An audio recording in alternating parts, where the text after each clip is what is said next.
Hello everyone, welcome to another episode of the Marketing Fix Show. This is episode number 20, and today in studio we have Anthea Chittenden. Correct. Yes. On the money. We had someone in the studio last week as well, also quite an interesting surname, and it's just I'm notorious for mispronouncing people's surnames for some reason, so I'm glad I got that right as well. Fabulous. I'm on a streak. It's 2 for 0. Before we dive into today's show, I need to tell you that our show is sponsored by the Digital School of Marketing, www.thedigitalschoolofmarketing. That's where you can go to learn the survival skill of the future. All kinds of courses available. And if you subscribe to the Marketing Fix Show, you stand a chance to win a course worth 11,500 Rand. And the Digital School of Marketing is accredited nationally and internationally. So have a look at DSM or digitalschoolofmarketing.co.za. Now, to our guest, Anthea. And you're going to be talking about LinkedIn marketing, which is something I haven't touched on the show actually at all. I think we had someone on board, episode number 15, 16. We kind of like touched on how companies can use it organically in terms of to outreach and connect with decision makers and kind of like send them a bit of a message and give them a bit of an intro, almost like to an extent spam them. I think that's what most people are doing these days, is probably just spamming people in the LinkedIn news feed. But that was it, and I'm very, very excited to have you on the show today. So thank you for joining us. Well, thank you for having me. And No. look forward to the discussion. It's going to be lovely, and I really look forward to it. So from my side, I think, will you kick us off with just a bit of a kind of like a intro to who you are, what you do, who you work for, and kind of like how you ended up at Turn Left Media, which we'll talk about just now. So Turn Left Media represent LinkedIn marketing solutions in Africa. They have the sole agencies across the continent. And really, we focus on helping both clients directly as well as agencies, learn more about the platform, building up their organic collateral, as well as obviously the side of paid campaigns. And it really is about, connecting and creating really good content to those key business decision makers that you mentioned, as well as, different target groups on the platform.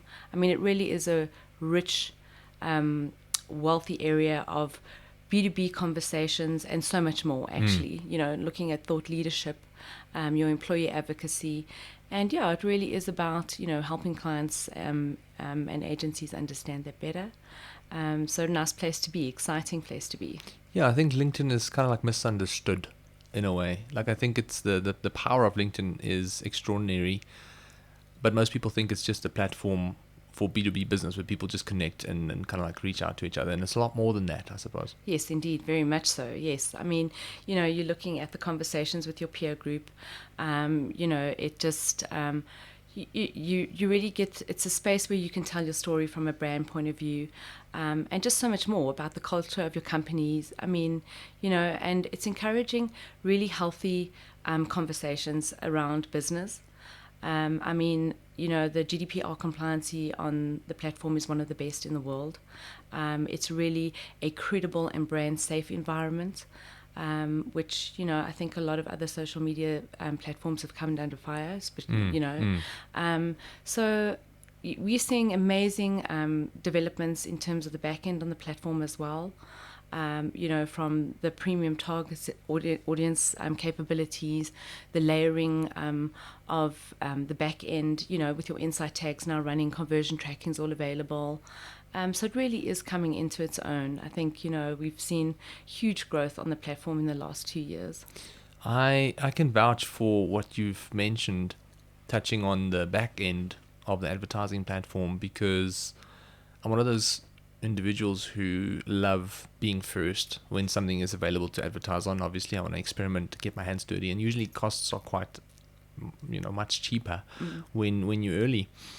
And in the beginning, the advertising platform was very clunky. Like, I'm talking about 3 or 4 years ago. Like, it was quite difficult it wasn't really intuitive. Yeah. And since Microsoft had its acquisition, it's kind of like changed the whole game for LinkedIn, because LinkedIn was it was plateauing. It was growing, and from the stats that I now can recall, was growing, but not at the rate that it's growing now. And I Yeah. think Microsoft had a massive impact in giving it a clear direction and a clear purpose, Yeah. and turning it into a really, really powerful tool for anybody who is looking to obviously grow their organizations.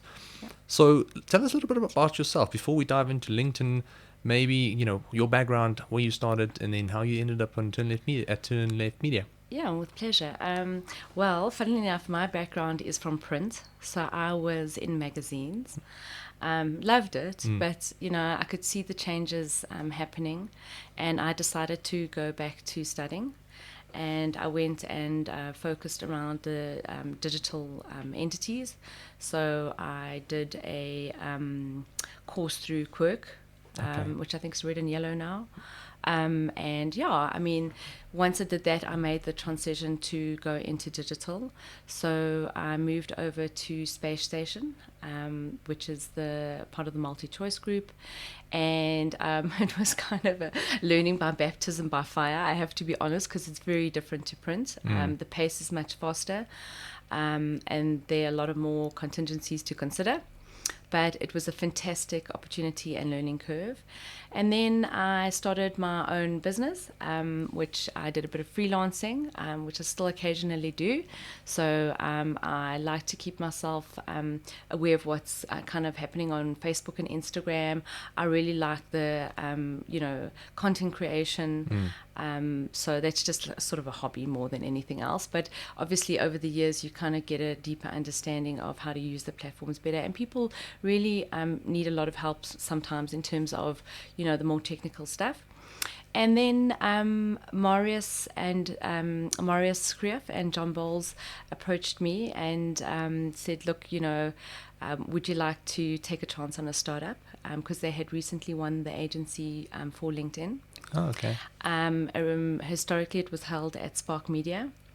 And yeah, I said yes. It sounded very exciting. I knew about the platform. I was on the platform, but not in terms of what I know now. Yes. It's been I can imagine. quite a journey. And I was very green in terms of LinkedIn when I started, but they were amazing, and I got I'm incredibly trained well, and I've grown with the new changes on the platform, which I really has been invaluable. So it is also very fast paced. I mean, the changes happen really all the time. We do get trained. We're part of a global training system that we can do our credentials anytime. So internally, they keep us really upskilled and cognizant of what's happening on the platform. So yeah, I've now been with the company 4 years, just over 4 years. Okay. And I can't believe how fast it's gone. And it's just really every day I learn something new. And I think really one of the nicest things is that, I'm not just selling media, it goes beyond that, because you really learn about the strategy of the client. You learn, you kind of get a feel for the businesses that you, are representing in terms of those campaigns. And it's almost like each business has unique criteria that they need, and particularly lead gen has been quite a new, concept on the platform. So yeah, it's been a very, very exciting ride. So that brings me to today. No, that's awesome, and thank you again for coming through. And I think, like I said before, LinkedIn is misunderstood. In terms of the capabilities, I think it's underrated, actually, to be honest. But we're going to talk about that just now. And I think I touched on the growth LinkedIn had since Microsoft has taken over. Yep. Can you maybe elaborate on what's happened over the last couple of years, and I know expansion into Africa, and it's become quite a popular platform in South Africa specifically as well. Maybe just give us some context and. Yeah, sure. I think with also the usability being better, more people are getting a fare on the platform, and particularly in South Africa. I mean, since I've been on the platform, it's really exploding. More and more clients are building up their own media, which is their company page. They are spending time in terms of building up good profiles within the business.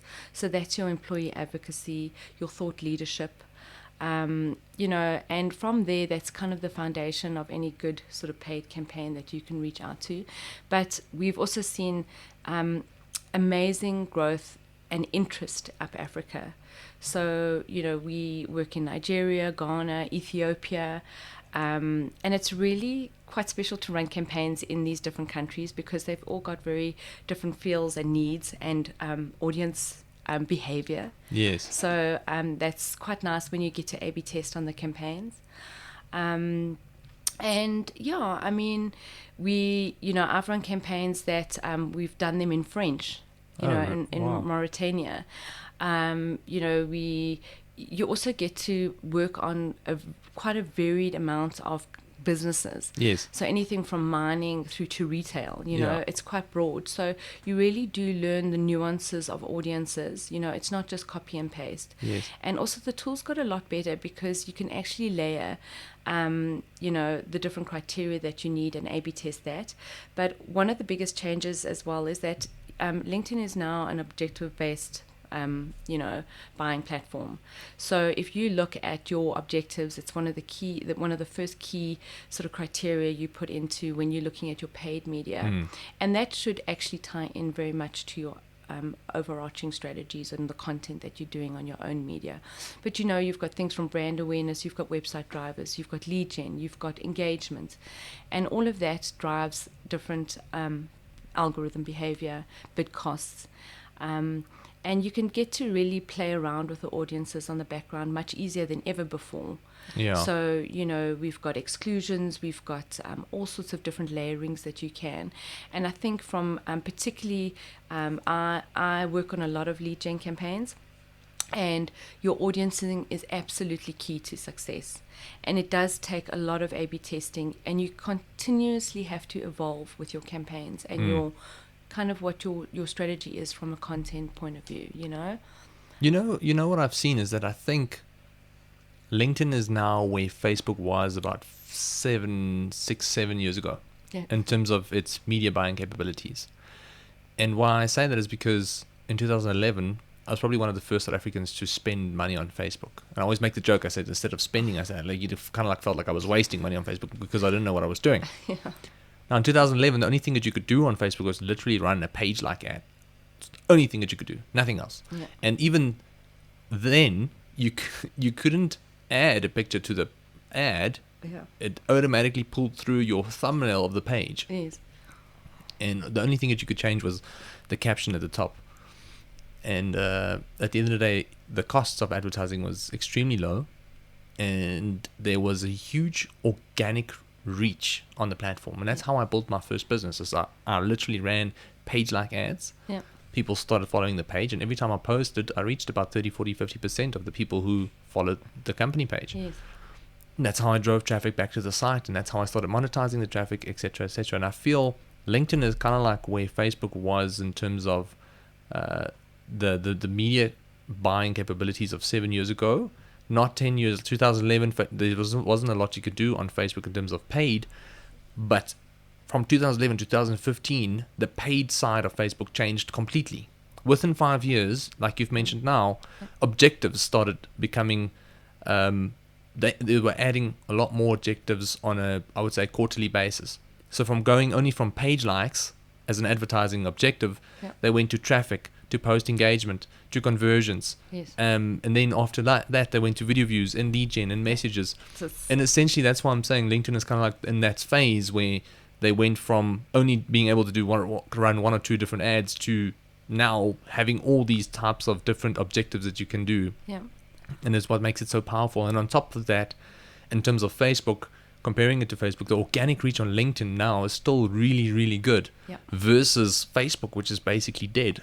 Yeah, well, there's conversations around that. But yeah, I mean, I think, often LinkedIn, does get compared to Facebook, but it is a very, very different platform in so many ways. I mean, I think definitely one of the things that, when I put strategies or costings or forecasts together is that people, obviously cost and budgets are a criteria of any paid campaign, but you are going to be paying a premium for this kind of audience, looking at what you're getting on the platform, and particularly because of the GDPR compliance and, the stringent measures they've put in place, that it is a trusted, credible environment, so it's also interesting, though, over time when you run campaigns, particularly always on is definitely one of the better strategies to have, is that your bid strategies become quite important in terms of that kind of conversation.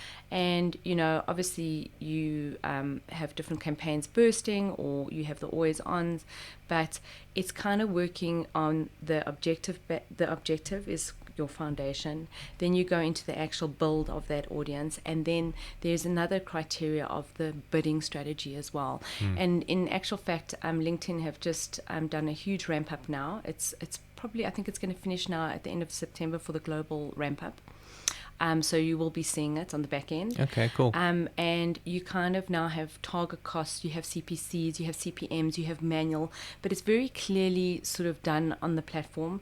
But to me, that is going to encourage more A/B testing. Yes. And, we have this amazing repository of knowledge that is available to campaign managers in particular, that you can access and actually help you formulate better campaigns as you go on. And actually, different businesses need different kind of campaigns as well. Correct. So it's quite fascinating to see. And also, often clients with lead gen, they just want to jump straight in there. But on LinkedIn, I think you do have to do a bit of preparation. You need to engage and educate that audience, particularly on the more complicated buys. So, Yes. Massive IT systems, things around mining and engineering. So there's a bit of more thought that needs to go into those plans, But in terms of the new back ends and your demographic click reports and all the insight tags, they're just getting better and better all the time. So ultimately, it's to help that client, not only from an advertising point of view, but also from a content point of view. How are you structuring good, helpful content on your owned collateral on your company page, and even developing thought leadership within the business is so, I think, underestimated. More and more businesses in South Africa and Africa are doing it, and with great success. They really are. And that's where I think, a 3-month, a 6-month, and a 12-month plan are critical. Obviously, thought leaders tend to be very busy people, and they don't always have the time to, write these long form posts and that. But you can be clever about how you pull out content and how long you can use it for as well. Correct. And what's nice about LinkedIn as well is you can amplify thought leadership, as a campaign. And what do you mean by that? So what I mean by that is that a thought leader can create a long form post, which is an article. Yeah. And you can then amplify that as a paid media campaign. You mean running it as a post engagement kind of objective ad? Yeah. I mean, it's just we call sponsored content. Okay. It looks quite different to the normal sort of boosted posts. Is that LinkedIn's boosted post feature similar to Facebook's boosted post feature? Yeah. So I mean, it's just you cannot boost from a profile. Yeah. So that is not allowed. But what the thought leadership person would do is they would write the article, and not as a post, as an article. That can then get posted to the company page, and then a paid media campaign can be done on that post. Okay. So it will come from the brand. I mean, it's and it's really drives legs to a campaign. We've been doing that for a couple of our clients. It's working quite nicely. It's very nice. It's unique information. Just think on LinkedIn, people are looking for helpful, unique information that is really going to help them, do what they're doing better. Yes. And I think in South Africa and Africa, there is a real hunger. People are they really want to learn. They, are reaching out to each other. I mean, it's just... No, for sure. Quite diverse as well. No, absolutely. I just want to take a step back there, and you've mentioned early on, you said, Facebook's a completely different organism to LinkedIn, and a lot of people do compare it. Yeah. I suppose when it comes to spending money on social media, you put the two of them in the same category.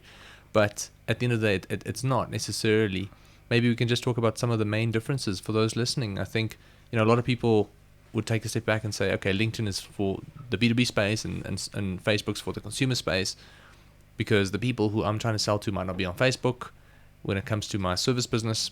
But then again, the people who I'm trying to target for my consumer brand might not be on LinkedIn necessarily. So maybe we can touch on that. Yeah, I think also like a huge thing is as well is think about the mindset when someone is on Facebook versus LinkedIn. So even if we look at a member that is on both platforms, I think when you're on Facebook, you know, you are in a very different mindset. You can be killing time, you're kind of social. You're there to escape, I think. Yeah, you know, a little bit of fun. And yeah, I mean, it's just got a different feel about it. Whereas when you're on LinkedIn, that is your professional persona. And personally, what I see is people, you know, I see some heated debates in terms of, you know, some of the comments that come through, but it's very well handled. And people are trying to, when they get their points across, they're trying to, you know, come from an angle that's not just going to be ranting, and they're careful with their language. Yeah, I mean, they're professional. Yeah, very much. And I mean, it's important because, you know, that's your professional identity that is quite, you know, exposed. So you handle it very differently as well. So the tonality of the platforms is hugely different. That's a starting point. I think from brand perspective, it's really a brand safe environment because of that. You know, we are very strict on the GDPR compliancy. So often a question I get asked is how data is shared. And the back end is quite stringent sometimes, you know, much to the bane of our lives, but it's necessary. So the data is protected. It gets deleted after 90 days. I think also what I'm seeing as well is ABM marketing is growing hugely on the platform. So people are now starting to... Sorry, say that again. What type of marketing? So it's account-based marketing. Okay. So, you know, acronyms. We love our acronyms. So, you know, I really see that growing. And that is when, you know, a business is using first-party data that they've gained in their business through legitimate sources. So emails, for example. Emails, I mean, competitions, whatever. However they have owned that, you know, got their... legitimized first-party data, and they can then use that on LinkedIn as in data ingestion. Okay. So what happens is you can either use an email list or you can use a contact list with just company names. Yeah. It has to be over 300 for the list to be able to ingest, and it has to be in a certain format, but all of that is available on the back end of the platform. And that's very similar to Facebook's custom and lookalike audiences. Yes, yeah. And then you build the you know, the lookalikes and all the rest of it. And obviously also for the insight tags on the website is a great way as well to build up a prospect company-based list using your website. So that strategy is just as important. You know, I think when you are considering LinkedIn, definitely use the two in conjunction, the website and LinkedIn as well. You know, it makes it more powerful. Yeah, but I mean, I think, you know, also there's definitely sort of different units on the platform in terms of paid media. So you know, I know on Facebook it's a little bit different. Also, our targeting criteria is... What do you mean in terms of units? So advertising units, you've got your sponsored content. Yes. So that would happen in your feed as you see it on your mobile or your desktop. It can consist of carousel, static, which is a single image, and then video. Yes.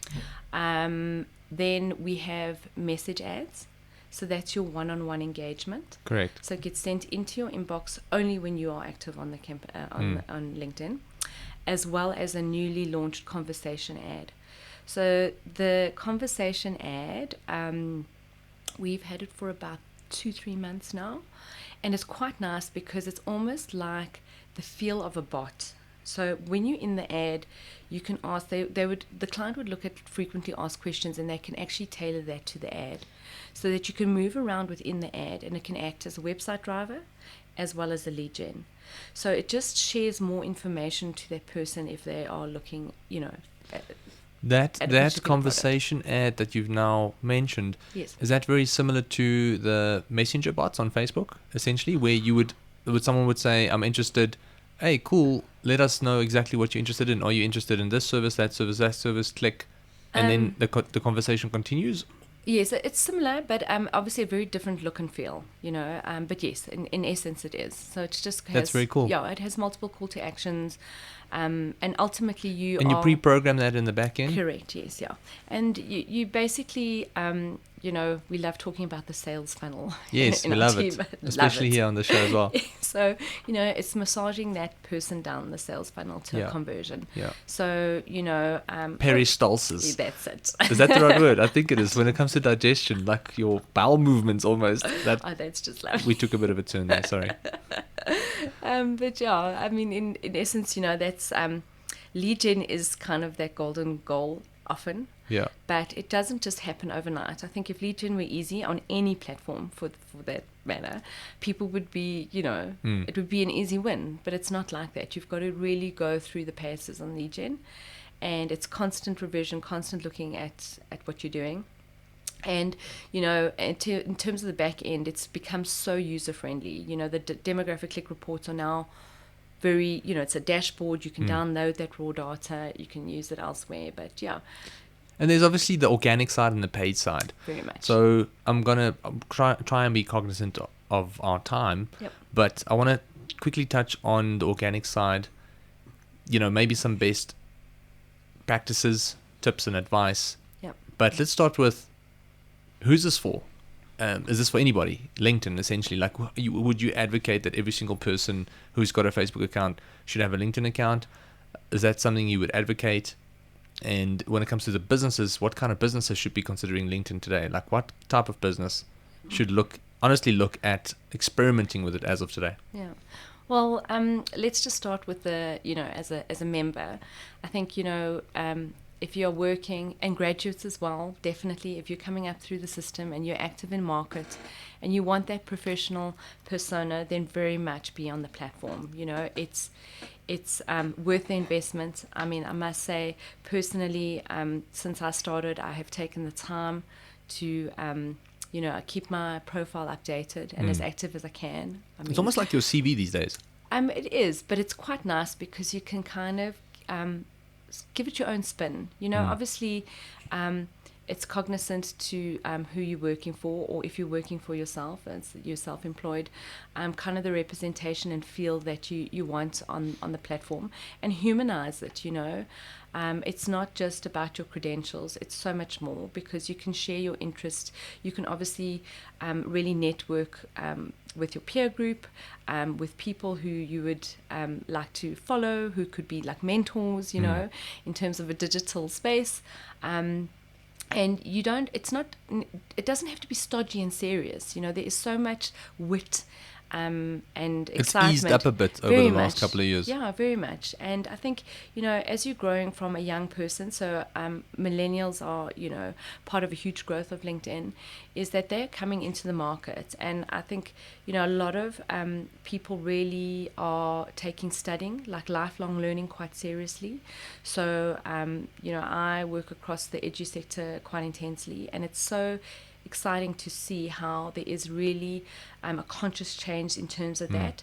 And if you're a learner, even if you're not working, if you're learning and you just keep progressing, you know, definitely this is a space to be, because there are exciting conceptual conversations going on the platform. Correct, you know, yeah. And also things that you can just learn so much. There's real value there.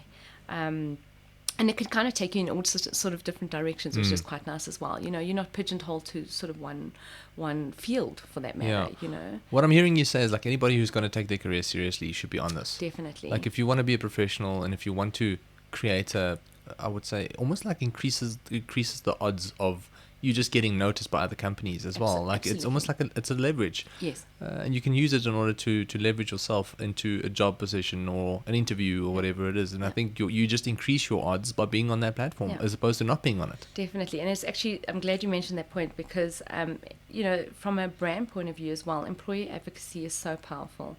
And the reach that you can get through that is immense. You know, ultimately, people working for a company, you are their brand ambassador. And not only that, is that you can become an employee of choice through those conversations and shares, and being involved with the people who you know work for you, and you work for that employee as well, you know, employer. No, correct. And you touched about it earlier, where the employees actually become thought leaders in their own little niches. And I think that's something that we've advocated, version 8, myself, Gilbert, anybody in the business. Yeah. I think it's for yourself to start sharing your own. We always say everybody wants to be a thought leader, but you're going to have to start sharing your thoughts. Yeah. You're It not going to. It is a bit nerve-wracking. And in the beginning, it is Yeah. quite nerve-wracking. But I Definitely. think essentially what it comes down to is that the more you learn about a topic, the more you can just share your experience around it. You don't have to always be right. You Yeah. can just share your perspective and your Absolutely. experience. And Yeah. that sparks very fruitful conversations on the platform. Yeah. When it comes to companies, businesses, we touched on it earlier, and we said a lot of people feel like it's not a space where they can really sell their weight loss products, for example. Whether that's true or not is probably debatable. But give us an idea of specifically who LinkedIn is perfectly for, perfectly crafted for this type of company, organization, or Yeah. type of business. Yeah. And then maybe who else can also look at it and why. Yeah. Well, look, it's very broad, it's from the one-man show right through to your big enterprise guys. I think there's different strategies for different size companies and also the type of business very much. But I really work, I can't tell you the campaigns I've worked on, anything from your big mining giants and engineering, clients, right through to high-end retail. So that your luxury, like Cartier, Montblanc have been on the platform. Okay. We see the likes of Coca-Cola, and that's really globally, a global voice on the platform. And then the smaller companies as well. IT, there are so many, small to medium-sized IT companies, and they really do test the platform in different ways because of their service offerings and, kind of products that they represent, and they're often partners of, the bigger guys. So definitely a very good area for them. But it's so broad. Yeah. You can go from logistics, utilities. There's, as I say, the consumer goods as well. Yeah. Automotive is a massive growing area. SaaS as a service as well, which is something I've seen. Yeah. Even the government is taking cognizance. So they are they're a little bit slower to market, but they definitely they're realizing that their profiles are important to start building up and connecting with their public, and particularly obviously in terms of business. So government, yes, it's coming on board more and more. But automotive, as I say, huge. Your high-end sort of products, definitely perfect environment. Real estate, another one. So that's both from a residential as well as a commercial. It's really very, very varied. I think that there are definitely brands that are more suited to the likes of Twitter and Facebook in terms of, just the cadence and, FMCG and that kind of thing. There's huge scope in terms of the type of businesses for LinkedIn. If I had to sum it up personally myself, based on my own experience, I would say anybody who has a service business will definitely benefit from this, because if you've got a service business, it means that you're selling to a decision maker. Yeah. And you're selling to another business. Yeah. So having a service business that sells to another business means that you have to reach out to a decision maker. And the nice thing about LinkedIn is you can find those decision makers by just going to the search bar of LinkedIn. Absolutely. And I think that's the nice thing. That's how one of the strategies that I've used to start growing our agency when I started was I connected with every single marketing manager in Johannesburg. So I went and I said, marketing manager, Johannesburg. I don't want to say Cape Town because I can't meet them for coffee in Cape Town. That was now pre-COVID, obviously. Yeah, no. So my mentality was the world's your oyster. Exactly, now it is. But, back then you were like, okay, I'm going to have coffee and we're going to chat and we're going to essentially find a way to sell our services when I'm in front of them. And I connected with every single marketing manager or CMO, marketing director that I could find. And that was as easy as just searching for that job title. And I know I'm selling my services to that specific decision maker, so I can find them for free on LinkedIn. You can connect and start a relationship. You can start building a relationship with them. Correct. And I think also, like, when people look at a company page as an example, I often get asked, what is a good content strategy? And obviously, depending on the type of business that you have, is that there's so many stories. It doesn't just have to be this hard product push all the time. There's so much that you can thread in terms of a brand story. And also, that's from, you can look at your employees, you can do success stories, obviously CSI projects, a day in the life of an employee, obviously, their product messaging is very important. The technology side of things, your environmental consciousness in terms of what you're doing for certain businesses. Often, I've seen some very nice thought leadership pieces around some of the problems they've had in a business and how they've solved it. And that is really resonates well. Powerful. Very, very powerful. I think a lot of companies are also using it to almost like brag and express the company culture, because you want to attract good talent. Correct. Yes. So I've seen that a lot of companies are using LinkedIn to almost like express the kind of culture that they have in the business, which makes other people go, oh, I would love to work there. Absolutely. It's an amazing tool for that. And that's often, that's threaded through the marketing messages as well, in clever ways. So it's very much a strategy on LinkedIn. Touching on the who's this for, in my personal kind of like hindsight experience, I said anybody who's got a service business starting to a decision maker. We've got a client who sells high-end luxury watches, and we target CEOs and people. The nice thing is that you think, okay, cool, a CEO would be able to afford a luxury watch. Not all of them might be interested in a watch, but at least you can reach them knowing that they can afford it. That's one way, because selling requires two things. Someone needs to be interested, and someone needs the money. Correct. And a lot of times you get people interested, but they don't have the money. So it's almost like it's easier to get people who have the money and then create interest to some extent. Yep. And I think that's kind of like what we've used LinkedIn for, targeting the people who we know can afford. Yep. But the first thing that happened was we had some weak quality leads, because today every single person qualifies themselves as a CEO when they start a business. So they're the one-man CEO, which is completely fine, I suppose. But it led to us having weak quality leads. So what we did was we said, you need to be a CEO of a specific company with more than 50 employees. So the moment you have got more than 50 employees, then we want to target that CEO of that company, because that kind of like shows that the business has been around for a while, and that essentially the business is also growing, or potentially in a good state of foundation, like has a good foundation. Yes. And then we said, on top of that the CEO needed to be at that company for about 2 or 3 years, because we need to make sure that he's got the finances in his bank account. So you had to be in that position of income. Yes, affordability. You had to be in that position for a couple of while to put some money aside to buy this watch.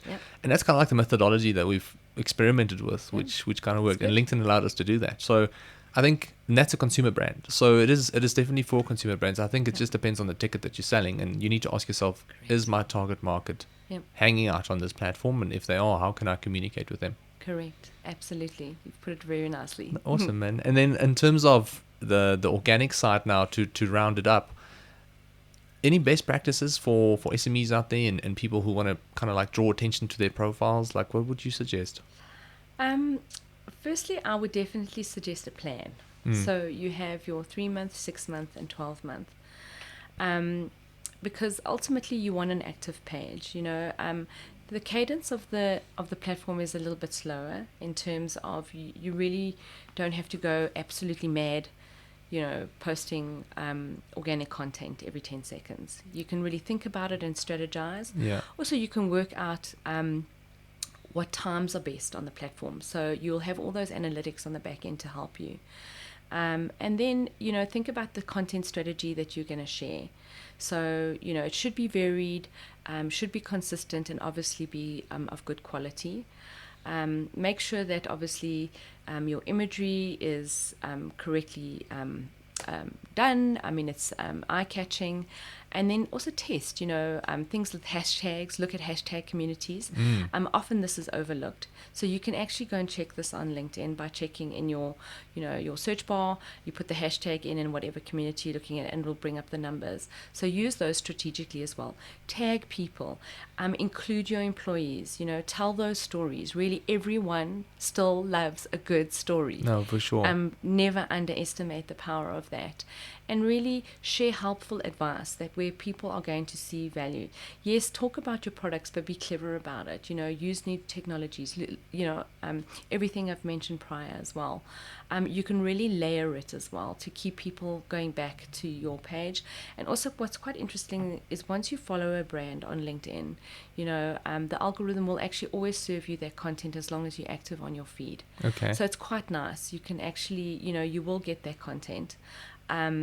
And I think it's just important that, brands really, share good, insightful content that's going to not only be a sales push, that's actually empowering people as to the why.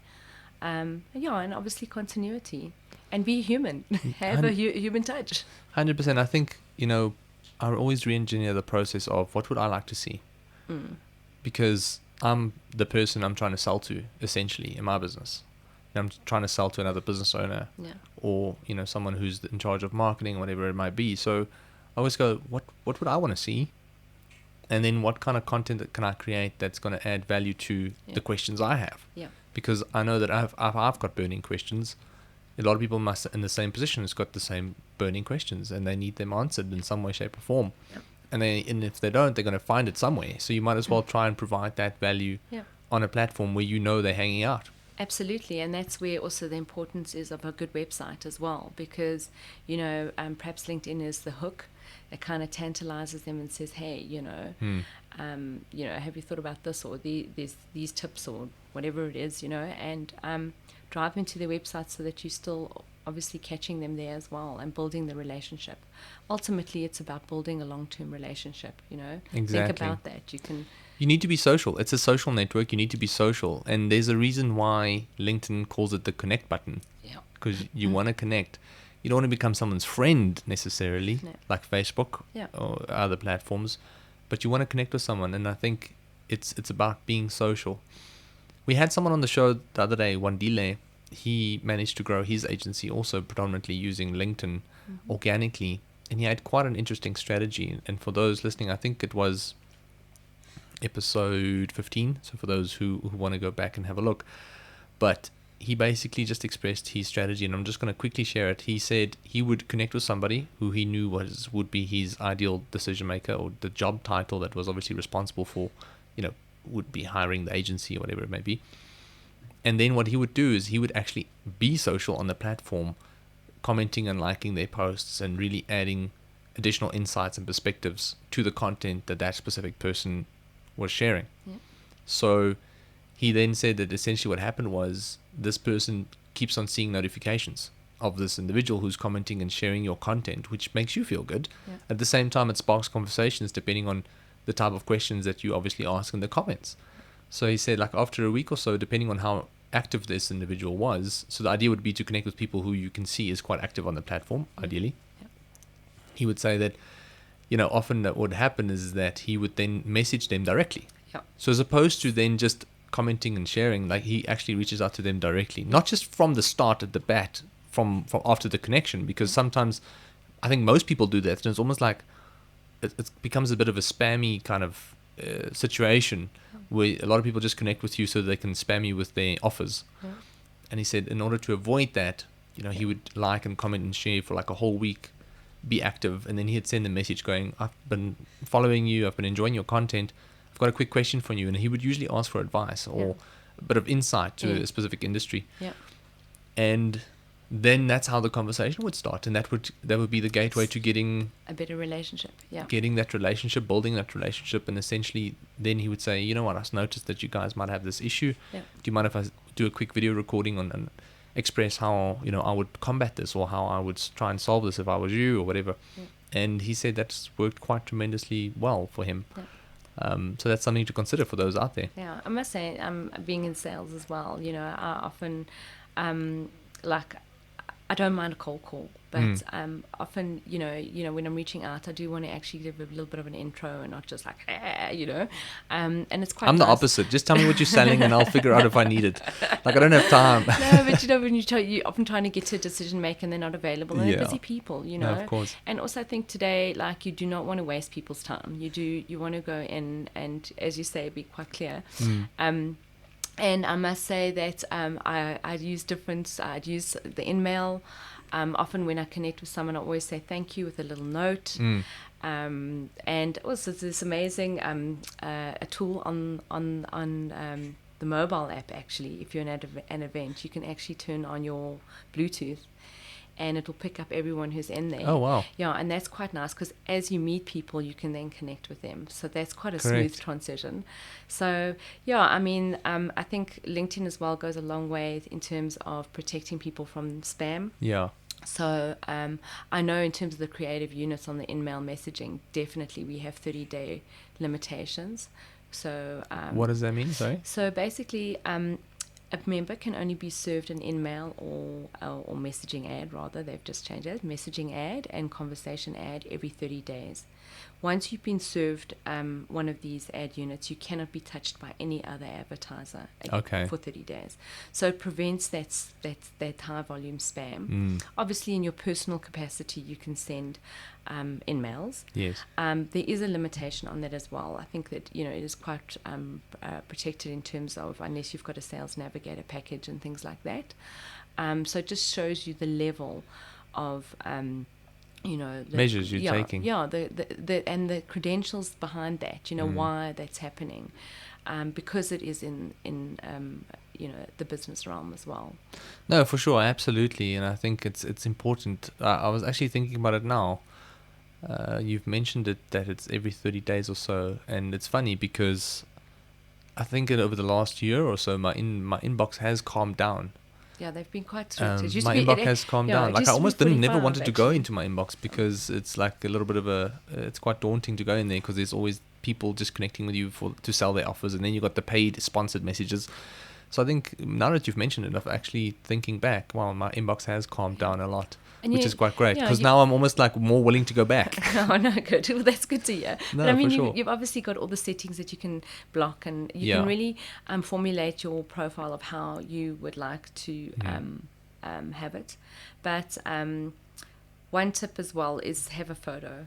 It gets a lot more views. I know people. Yeah, 100%. I know the reason. It's a simple thing. It's such a simple thing, and I know people and make it look professional. Why people do it, but when we do executive training, you'd be surprised that also, some people have that you'll only see the photo once you've connected with them and so forth. But I think it is actually one of the more important things is have a professional photo there, and also use the billboard cover behind you in terms of that cover photo. 100%. I mean, you could use that as a brand ambassador space.